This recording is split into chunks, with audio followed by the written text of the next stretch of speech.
Don't you dare look at me like that. Richard Hale's voice cut through the silence of the dining room, sharp and bitter. I don't need your pity. Amira Johnson stood 3 feet away, holding a plate of untouched breakfast, her expression unchanged. I'm not pitying you, Mr. Hale. I'm waiting for you to stop pitying yourself long enough to eat something. His hands gripped the wheelchair's armrests until his knuckles whitened. You're fired. No, I'm not. She set the plate down on the table beside him, the china barely making a sound. You fired me 4 times this week. I'm still here. Why? The word came out broken, desperate. Why do you keep coming back? She met his eyes, unflinching. Because someone has to, and it might as well be me. Richard Hale stared at this woman, this 29-year-old maid who refused to flinch under his rage, and felt something crack inside his carefully constructed walls. 3 months ago, he'd been standing. 3 months ago, he'd commanded boardrooms and closed billion-dollar deals with a handshake. The private jet crash that killed his pilot had left Richard, the 38-year-old tech mogul worth $3 billion, trapped in a chair he couldn't escape and a body he no longer recognized. The doctors used words like might and possibly and with time. Those words were worse than a death sentence. They kept hope alive just enough to torture him with its distance. Everyone else left, he finally said, his voice barely above a whisper. My business partners visit once a month to discuss numbers. My friends send fruit baskets with cards they didn't write themselves. Even he stopped, couldn't finish. Even your fiancée. Amira pulled out a chair and sat down, something she'd never done before. Mr. Hale, I've worked in a lot of homes for a lot of wealthy people, and I've learned something important. Money doesn't make people stay. Character does. When the storm comes, you find out who was swimming naked. Despite himself, Richard almost smiled. Warren Buffett. My grandmother, actually, but I'm sure Mr. Buffett's grandmother said it first. She pushed the plate closer. Now eat. You can't rebuild strength on stubbornness alone. He picked up the fork, and for the first time in weeks, food didn't taste like ash in his mouth. Over the following days, Amira became less like staff and more like oxygen, necessary, constant, life-giving. She'd hum old gospel songs while cleaning, her voice filling the empty spaces of his mansion with something that felt dangerously close to warmth. She challenged him too, refused to let him sink into the depression that pulled at him like quicksand. You're going to dress yourself today, she announced one morning, laying clothes on his bed. I can't. Can't or won't, she crossed her arms. Because I've seen you move those arms in physical therapy. I know what you're capable of. The question is, do you?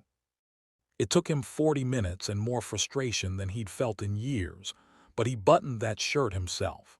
When he finished, sweating and exhausted, Amira simply nodded like she'd expected nothing less. See, progress, she handed him water. Tomorrow we'll work on your tie. You're a tyrant, he muttered, but there was no heat in it. I'm from Atlanta, baby. We don't raise quitters. 2 weeks later, the front door opened during dinner. Richard's entire body went rigid at the sound of those familiar heels clicking across marble. Samantha Pierce swept into the dining room like she owned it, her platinum blonde hair perfectly styled, her Chanel dress probably costing more than most people's cars. Darling, her smile was pageant perfect and just as fake. She bent to kiss his cheek, her perfume overwhelming. You're looking so much better. I knew you just needed time. Richard's stomach twisted. He hadn't seen her in 6 weeks, not since she'd stopped returning his calls. Samantha, what are you doing here? What do you mean? She laughed, light and artificial. I'm checking on my fiancé. I've been so worried. Her eyes flicked to Amira, who stood near the kitchen door. That will be all for tonight. We need privacy. Amira glanced at Richard, waiting for his cue. Stay, Richard said firmly. Samantha, why are you really here? Samantha's smile tightened. Fine, I'll be direct. Your company's stock has recovered beautifully. The new AI platform is breaking records. Clearly, you're managing far better than anyone expected. She sat across from him, crossing her legs. I think we should move forward with the wedding. A Christmas ceremony would be lovely, very inspirational, the comeback king and his devoted fiancée. You left me. Richard's voice was quiet but steel hard. When I called you from the hospital, you said you needed space. When I came home, you said you couldn't handle this. You stopped visiting, stopped calling. Now my stock price goes up and suddenly you're devoted. Don't be dramatic, Richard. I needed time to process. This isn't easy for me either. She reached for his hand, but he pulled away. I'm here now, that's what matters. No, he shook his head. What matters is that when I was broken and scared and didn't know if I'd ever walk again, you disappeared. You measured my worth by whether I could stand at our wedding, and when you decided I couldn't, you abandoned me. Samantha's mask cracked, revealing the calculation beneath. You're being unreasonable. Do you know how many women would kill to marry Richard Hale, disabled or not? I'm offering you a chance to maintain your image, to show the world you're still the man you were. But I'm not the man I was. Richard's hands were steady now, his voice certain. That man was so obsessed with appearances that he proposed to someone who only loved his portfolio. That man wouldn't have noticed the difference between loyalty and performance. He looked at Amira, who stood frozen by the kitchen door. I'm not that man anymore. Samantha followed his gaze and her expression curdled into disgust. Oh my God, you can't be serious, your maid, she stood abruptly. Have you lost your mind? The press will destroy you. Your board will revolt. You'll be a laughingstock. Then I'll be a laughingstock with integrity. Richard straightened in his chair. Get out, Samantha. Keep the ring, sell it, I don't care. But we're done. We should have been done the moment you measured my value by my legs instead of my heart. Samantha's face twisted with rage. You'll regret this, both of you. She grabbed her purse and stormed toward the door, then turned back with venom in her voice. Enjoy your little fairy tale. When reality hits, when you realize she's using you for your money, don't come crying to me. The door slammed hard enough to rattle the windows. Silence flooded the room. Amira's hands trembled slightly as she gripped the back of a chair. I should go, she whispered. I shouldn't have stayed, I'm sorry. Don't apologize. Richard wheeled toward her.